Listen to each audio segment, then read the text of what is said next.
Welcome to Executing the Vision podcast. I'm your host, Brad Hunter, president of Emerge Labs. On the podcast, we'll get to know the person behind the vision, their successes, their challenges, and their plans for the future. If you're interested in becoming a guest or know someone who might be a good fit, stick around to the end and we'll discuss how to apply. Now, enjoy the show. Okay, everybody. Well, welcome to another episode of Executing the Vision. Today, I've got Tyler Clark with me with a company called Zawadie. And I will say that in researching guests, you kind of go out and look at different things. The second I came across your website, it really, to me, just really stood out, really hit home. And it was one of those instant things of like, oh my gosh, very excited to talk to this guy. So why don't you start off, kind of tell everybody just, about your company, and then we'll kind of dive into your background. Yeah. So Zawadie is, we call it mission outsourcing. So now we're not reinventing the wheel. There's 1,000 outsourcing companies, but the difference is that we are actually employing camp refugees. So these aren't refugees relocated to the United States. They're actually still in the camps. And because of Elon Musk's amazing Starlink, we're able to connect them. The thing that a lot of people don't understand is most refugees are very highly educated, very highly skilled. And in my time working with humanitarian work, we saw this. We're like, man, how do we get them jobs? And so we just started connecting them with U.S. companies, and it's been amazing just seeing the difference they can make, and as well as giving them an opportunity, giving them a job, and giving them an opportunity to provide for their families. It does just seem like such a perfect meld of a good business decision, right? Being able to get quality work done at an affordable price, melding with the idea of really having a massive impact, on somebody's changing somebody's life. It's not just kind of hiring another outsourced person, if you will, but to me, at least when I saw it, it was just like, that just seems very powerful. So let's talk a little bit about you and understand, how did you get to, even considering doing such a business, and, where did you grow up? What was life like, growing up? So I grew up in Utah, childhood. My mom was a teacher, and so books and reading were always a big part of my life. And then, I went to business school at the Marriott at BYU. For my church, I served a 2-year mission down in Mexico. And that's where I really came acquainted. Growing up in the United States, growing up in Utah, you don't realize what you have until you see a different culture. And being down in Mexico now, to be fair, there's parts of Mexico, you can see anything in Mexico. But if you go to the rural areas, then you really see what poverty looks like. And that was a lot of the time I was down there. I just fell in love with the people. But it also, I came home and I was like, man, we got so much. The fact that I got a warm shower, that I can turn on my electricity anytime. Little things that you don't realize. And anyway, I got married. I finished my MBA, and this whole thing started of a professor from my time in Mexico reached out. I was like, hey, can you help us build a library? And I was like, yeah, you guys don't have a library? Like, no, we don't have anything. So I reached out. We did our own fundraising, and there were a bunch of companies in Green Bay, Wisconsin, where I was at the time. And just awesome people reached out and helped. And so we built them a small library. And from there, kept building. Me and my wife ended up building 22 libraries throughout Africa, Latin America. And that's actually how we got connected with the refugee campus. We built a library there. And that's when we discovered, man, Brad, I remember the first time I was down there, I was talking to this guy outside. I was like, so what's your story? And he was just telling me, he's like, oh, yeah, I have my master's degree from the UK. And I'm like, wait, what? What the frick are you doing here?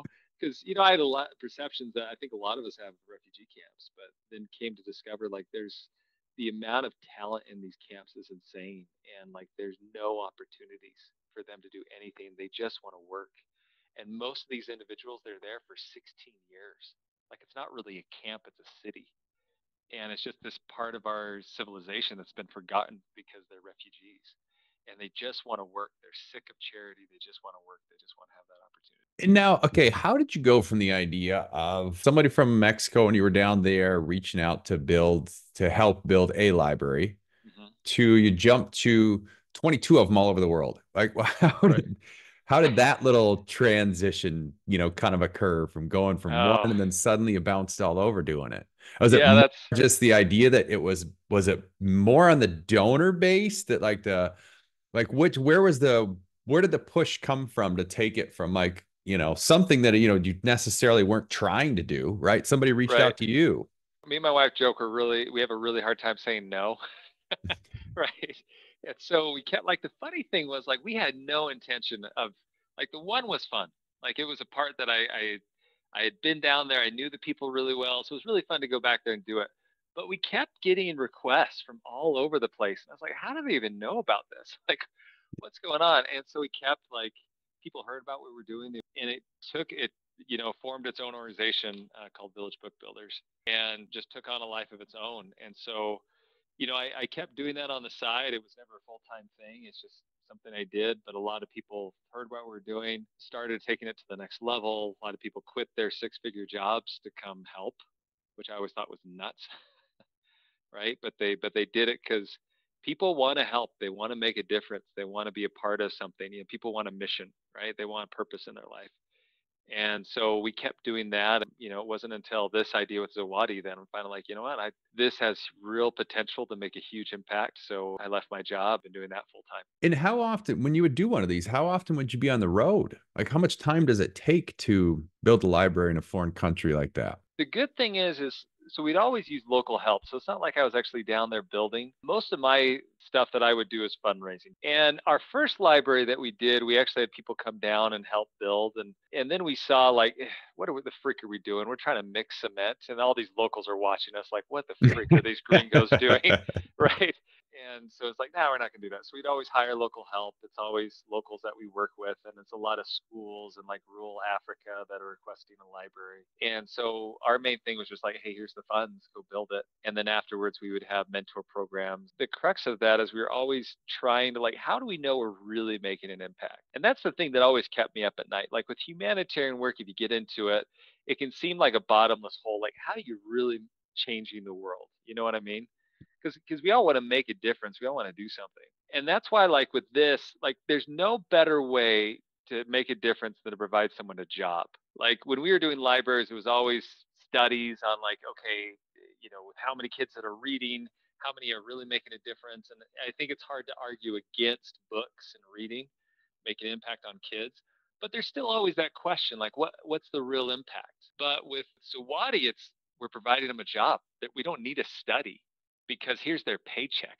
The impact is huge. And this might sound weird coming from a humanitarian, but capitalism works and it works really, really well. And there's no better way to bring people out of extreme poverty than capitalism. I mean, just look at China. Talk me through the transition from the churches to the outsourcing. My guess is so you're doing the libraries in a lot of different areas, and then on that, you kind of, I'm guessing, stumble across and just start being more exposed to refugee camps and just that Yep. whole world in general. And then a light sparks somewhere along the way. We started the library there because there were 60,000 people. And we're like, man, we could really make an impact there. So we built it. I went down and traveled down there.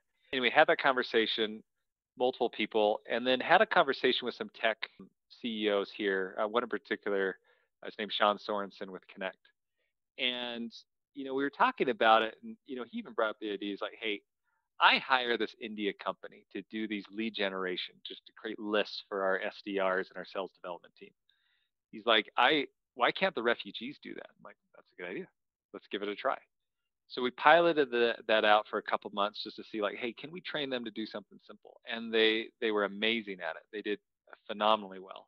And the economics were there too. I mean, to be honest, like it's cheaper for the refugees to work and still make a killing compared to what you're making in the camp compared to like India or the Philippines or any other outsourcing typical country. And so we started that and we started selling to more companies and seeing like, man, we really got something. And so it's been an economic engine driving this whole thing. And so far we've brought over 200 people out of poverty in like 4 or 5 months. And so it's a huge impact. How long have things officially been up and running then? So officially, like when we started the pilot and everything, that was last year in November. So it's been about a year. But when we actually fully started this, like really with not just a pilot, not just testing it, that was in April. Amazing. And just shoot 6 months time. Yep. Hmm. Yeah. Congrats. That's awesome. Oh, thanks. Okay. And then, so what should people know about outsourcing in general? If somebody's interested in that hasn't played in that field, well, two things. First of all, somebody that just has never outsourced, right? Or if they have, it's maybe they're getting on Upwork and trying to find an individual to help them as a virtual assistant or do some of these services. And it's kind of, they've had mixed results, which I feel like, as especially if you're talking a one-off, right? If you're talking just a random entrepreneur that goes out there and tries to get some help, talk to me about the differences between that method and working with your team. No, that's a good question. And probably the biggest thing you need to watch out for when you're outsourcing is, of course, quality. Just because it's cheap doesn't mean it's going to provide what you need, right? The other area is cultural differences. You can communicate to someone in Pakistan or Philippines or even in Africa, it's like, hey, this is what I want. But due to cultural differences and norms, like they'll understand something completely different, right? And so that's something that you always want to look for. It's really good to look at like previous jobs. What have they done? Even with Upwork, you can look at previous customer testimonials and such. So one thing that we do a lot with is, of course, I'm the bridge, as well as we actually just had a cultural training this morning where we looked at all the different cultural practices like directness, indirectness. There's just huge cultural divides. A good example with this is the United States. When we want to say yes, we nod our heads like this. If you go to India and Nepal, this means no, and this means yes, right? Bobbling the head. Mm, And so, I mean, just something as simple as yeah. that, but little cultural stuff, if you're not aware of, you can get the completely opposite thing you're asking for if you don't know yes. So that's the difference with us is like, hey, you deal with me directly. You deal with my team that's trained in American culture. And then we work, figure out exactly what we need. We do a pilot, work through everything, do the learning curve. And so that way we can get what you provide. Because at the end of the day, like cost is one factor, but the most important thing is that your customers are getting what they're asking for. How are things going? So is this your first business that you've launched? This is my third. And so things are going really well. We've been positive since the start. We are debating right now if we want to keep growing this organically or if we want to go out and get investors. We do have a number of investors that are very interested in just supercharging what we're doing, but we're bringing in enough funds that we could continue to grow this organically, and that's what we're debating on. Yeah. What a Yeah, great spot to be in, huh? yeah, that's a nice problem for sure. Yeah. And then, so let's talk about actual solutions that are provided. The biggest one we're pushing right now is customer service.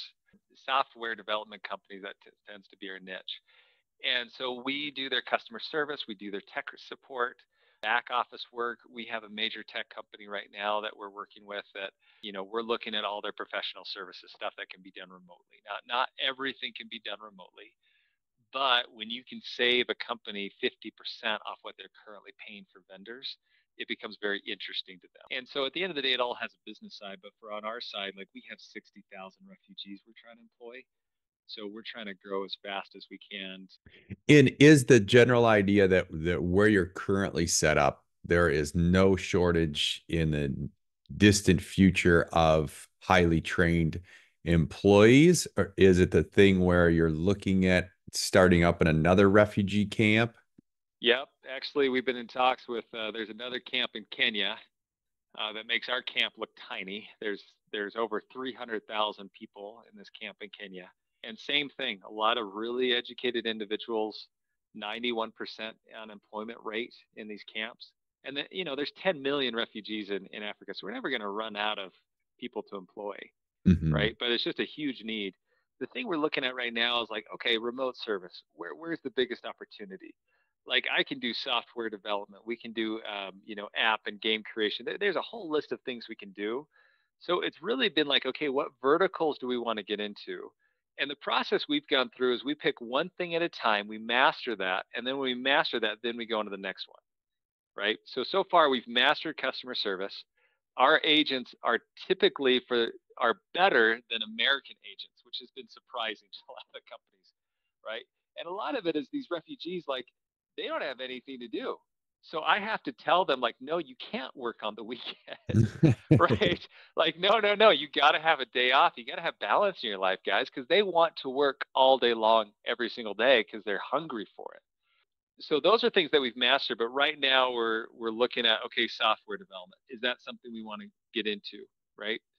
And it's either going to be software development, or it's going to be video editing and graphics, right? And but we look at all these opportunities, but it really has been, okay, what areas we want to get into, what areas are going to be the biggest supply and demand. What's life like at these camps and how this is impacting the Yeah, people that are there? I'm not gonna lie, Brad. Like, for anyone that's been to one of these camps, it's pretty intense. As I mentioned before, with those 22 libraries, like, we've been to a lot of countries, and I've seen poverty in Nepal and India and Latin America. But the camp's on a whole nother level. Like, I'm not a very emotional person, but it brought me to tears. And just hearing their stories, I mean, everyone in the camp has some level of trauma, some parent that's been killed, driven out in the night, as your mom's being raped. I hate even mentioning some of this stuff, but it's Right. it's it's intense. But the thing that's beautiful about it is you would expect these people just to be angry, to just hate the world. But you'll never meet a people that's more hopeful, more looking to a better future. Like, you think it would just wear them down, and to be fair, it has. There's a lot of people where it just wears them down. They're just their souls just completely destroyed. But for a vast majority of them, they look to the future and they're hopeful to the future. And that's the beautiful thing, knowing their stories and still seeing that they're smiling and that they're laughing. And then what is actual daily life in refugee camp? They've been at this camp. Let's just say they've been there for a year, 2 years. They're there. It's Mhm. usually they're there with their family. They've got some Usually, sort of yeah. family there. Yep. And then for the most part, is there any other things besides what you're offering as far as employment opportunities for them at the camp? So nothing like what we're doing. There are a couple opportunities, either working for UNHCR, but that's a volunteer thing. To be honest, for most people, they just sit at home and there's nothing to do. It's better said that these camps are like cities. So, I mean, you have little stores and, like, the refugees will trade with each other, but you have like 60,000 people in a 2 mile by 2 mile block. It's just jam packed with everybody, and they can't really leave the camp. Unless they want to go to another camp, it's not like they can go travel around and go to the lake and go here or go on the weekend to go to the city, right? That just doesn't happen. They're just in the camp. So for a lot of them, they almost go crazy with just not doing anything. To be honest, when we first started, there were a number of people that just wanted to work. They didn't even ask about pay.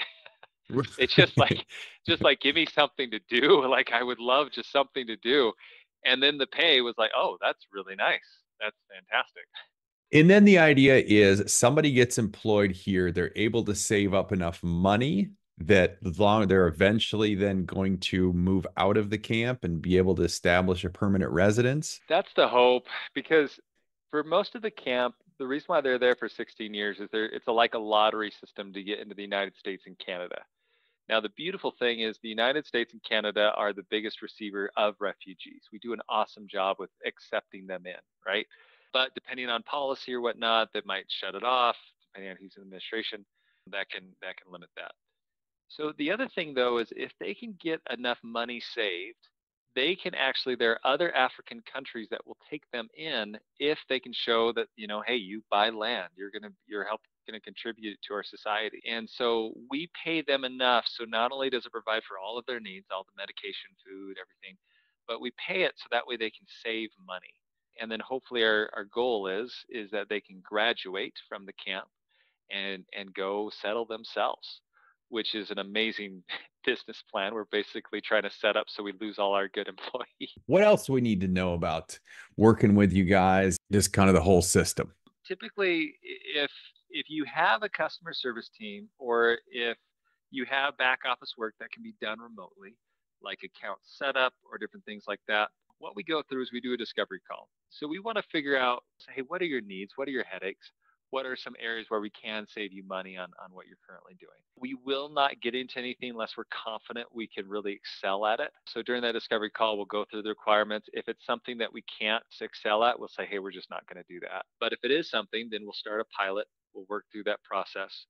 Typically, the pilot is about a month where we go through learning curve, working with you. And then after that pilot, we decide if we want to continue or not. After we continue, we do a month to month. We don't really do contracts. Actually, the refugee contract law, we can't do contracts. But nice for a business. That way, as it ebbs or flows, your business, if it's seasonal, we can grow with you, we can decrease with you.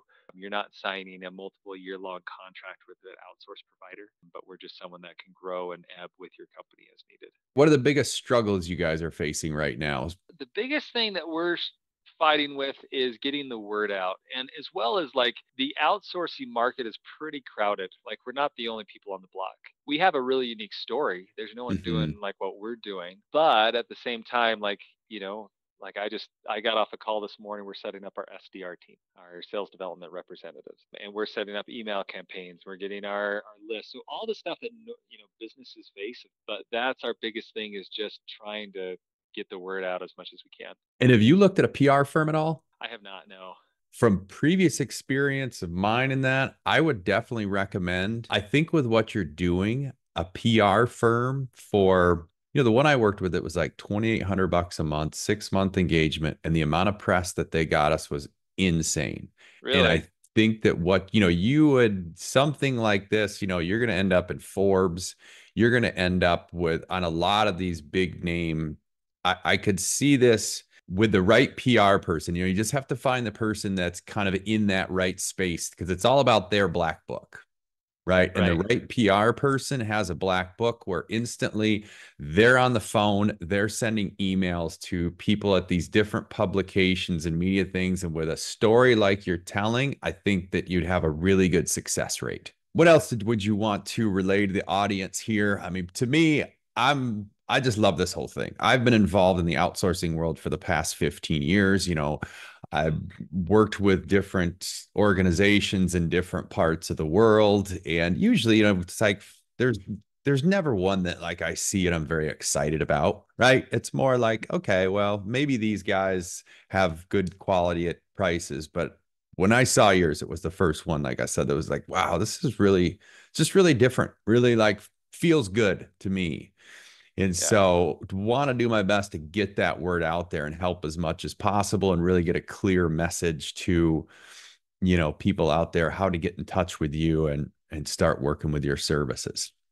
No, thanks you, Brad. I really appreciate that compliment, especially knowing your background. I mean, that is a big compliment, knowing your experience with outsourcing. Send me an email, tyler.clark@zawadie.com, or visit our email at zawadie.com. And let's have a conversation. I think that's the biggest thing, is just let's have a conversation. It's 15 minutes. And we can look at your company. If there's opportunities, we'll find them. If not, I'll be the first one to say, hey, I don't think this is a good fit. But if there is an opportunity, it is a beautiful thing, one, as a business owner, to be like, hey, the price is amazing. But at the end of the day, like, we're all humans. We all like to help our fellow humans. We're all good people. And the thing that I love about this every day is I get to hear the stories.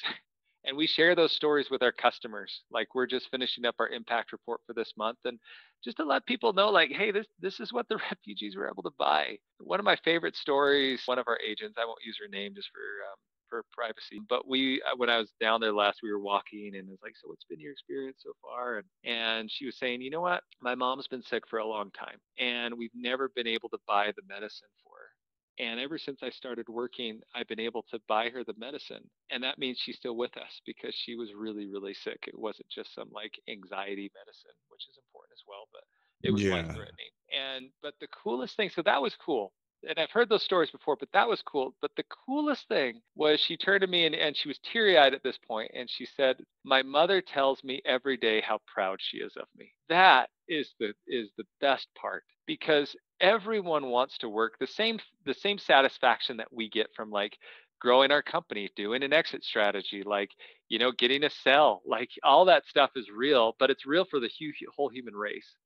And for them to be able to, like, I provide for my mom, I did this, I am doing this, and the respect, the self-respect they're able to have again in their life, because nobody wants to live on charity. Nobody does. Everyone hates it. Everyone wants to look at the fruit of their labors and like, look what I did. And that has been the coolest thing to see that, and it's the coolest thing just to be a part of.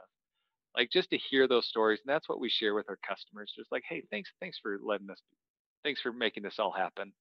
Here's some stories, here's some pictures you can use in social media or whatever. But at the end of the day, it's just cool to see like, hey, we saved money, but we're also like we're helping these people have a better life. Amazing to me. I mean, I love, I feel like half the time listening to you tell these stories, like I feel like I'm on the verge of, getting emotional. It really does, just kind of understanding what's really happening and the change that you guys are really able to create, I think is a very powerful thing. So thank you. Oh, thank you, Brad. No, and I appreciate you taking the time, and I do that. I know he's actually one of the refugees that reached out to you and asked if we could be on the podcast. So I appreciate you responding and letting us come on.